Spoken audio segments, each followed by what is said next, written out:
बिस्मिल्लाहिर्रहमानिर्रहीम। अस्सलाम वालेकुम। उम्मीद है अल्लाह के फजल से आप सब खैरियत से होंगे। अल्लाह ताला आप सब पर अपनी रहमतें और बरकतें नाज़िल फरमाए, आमीन।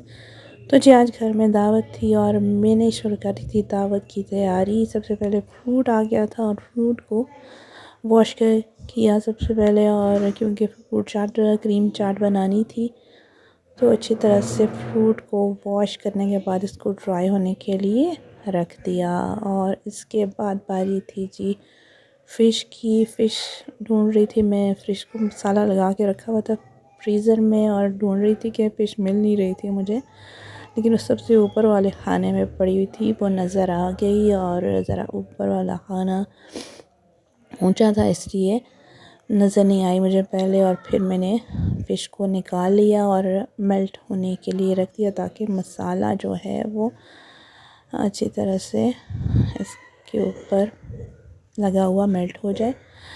तो जी फिर उसके बाद प्याज को काटा, और फ़िश तो करनी थी हमने स्टीम, और साथ बनाने थे जी चिकन कोफ्ते। और चिकन कोफ्तों के लिए प्याज काट लिया था। प्याज को मोटा मोटा काटा मैंने, क्योंकि मैं इनको बाद में ग्राइंड करती हूँ, इसलिए ये सब मसाला रेडी कर लिया था गटाई। तो जी ये देखिए माशाल्लाह से। फिर उसके बाद मैंने गरम मसाला वगैरह, ज़ीरा, गरम मसाला, मिर्च, नमक सब डाल के मसाला तैयार कर लिया। और मसाले को बाद में मैं फिर ग्राइंड कर लूँगी। भूनने के बाद जब मिर्च भून जाती है, अच्छी तरह से मसाला भुन जाता है, तो उसके बाद इसको मैं ग्राइंड कर लिया। तो यकीन करें इतना मज़े का मसाला होता है कि खाली भी आप इसको खा सकते हैं रोटी के साथ। तो जी मौसम बहुत खूबसूरत था, बाहर ठंडी ठंडी हवाएं चल रही थी, क्लाउड्स आ रहे थे, काले काले बादल, और माशाल्लाह से बारिश भी हुई थी उसके बाद।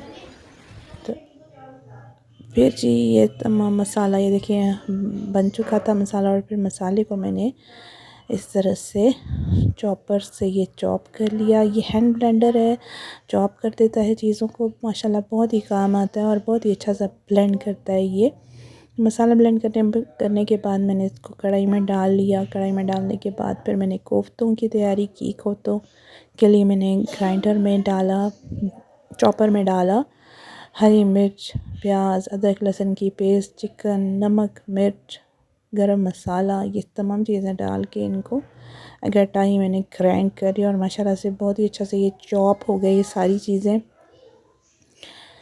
ग्राइंड हो गई। और फिर उसके बाद जी कोफ्तों की बारी आ गई। कोफ्तों के बॉल्स बनाना शुरू कर दिए मैंने ग्राइंड करने के बाद।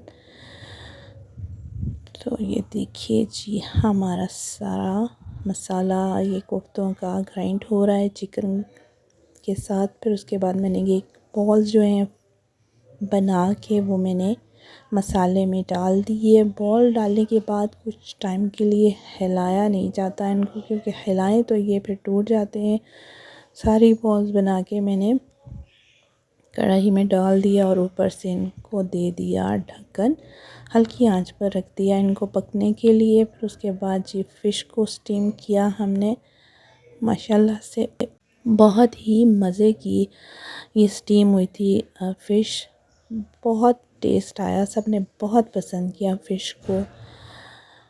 तो जी ये देखिए आप माशाल्लाह से ऐसे स्टीमर में ये स्टीम होती है, हल्की आंच पर इसको स्टीम कर लेते हैं और बहुत ही ये टेस्ट आया था इसका। आप लोग भी ट्राई कीजिएगा, स्टीमर हो अगर अवेलेबल तो इस तरह से फ़िश बनाने की कोशिश कीजिएगा। फिर उसके बाद जी फ्रूट चाट की बारी है। फ्रूट चाट के लिए मैंने फ्रूट्स को काट लिया और इसमें बाद में क्रीम और मायो नमक वगैरह मिक्स कर लिया। और उसके बाद फिर मैंने हलवा भी बनाया, और माशाल्लाह से हलवा इसलिए बनाया कि मौसम बहुत अच्छा था हलवा खाने वाला, और बाहर हल्की सी बारिश भी हो रही थी, और साथ हलवा ना हो तो ये तो हो ही नहीं सकता। हलवा या पकोड़े बारिश में मस्त होते हैं। तो जी फिर साथ ही खाना वगैरह हमने टेबल पर लगा लिया, माशाल्लाह से सब कुछ तैयार हो चुका था। आज का ब्लॉग यकीनन आपको पसंद आया होगा। दुआ में याद रखिएगा, खुश रहिएगा। अल्लाह हाफ़िज़।